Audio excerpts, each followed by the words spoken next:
आप ये तो जानते ही होंगे कि चाइना सब कुछ बनाता है और सब कुछ बेचता है, चाहे वो उसका खुद का हो या फिर कहीं से कॉपी ही क्यों ना किया हो।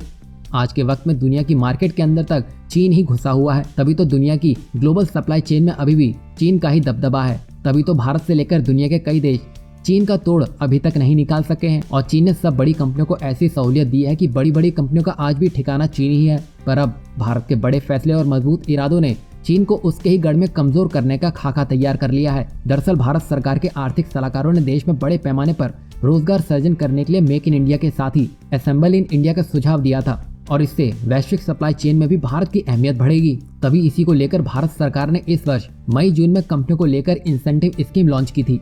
और इसी कड़ी में अब देश में प्लांट लगाने के लिए करीब 2 दर्जन देसी विदेशी कंपनियों ने निवेश की इच्छा जताई है। इन कंपनियों में सैमसंग और एप्पल जैसे बड़े नाम भी शामिल है। दरअसल भारत सरकार द्वारा जारी इंसेंटिव स्कीम के तहत देश में उत्पादन करने वाली इलेक्ट्रॉनिक कंपनियों को अगले 5 सालों तक उनकी बिक्री के आधार पर 4 से 5% का इंसेंटिव दिया जाएगा। यह स्कीम अगस्त से शुरू भी हो चुकी है।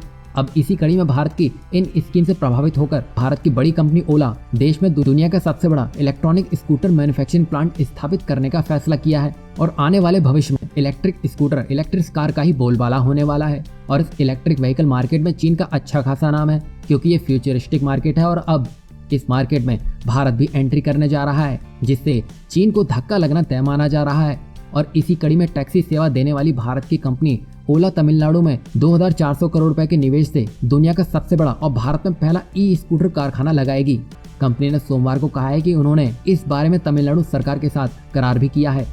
कंपनी ने बयान में कहा है कि यह कारखाना तैयार होने पर करीब 10,000 रोजगार के अवसर पैदा होंगे। बयान में ये कहा गया है कि प्रधानमंत्री नरेंद्र मोदी के दृष्टिकोण के अनुरूप ओला का मैन्युफैक्चरिंग प्लांट आत्मनिर्भर भारत की दिशा में एक महत्वपूर्ण कदम होगा। इससे भविष्य के महत्वपूर्ण क्षेत्रों में मसलन इलेक्ट्रॉनिक वाहन की आयात पर निर्भरता कम हो सकेगी।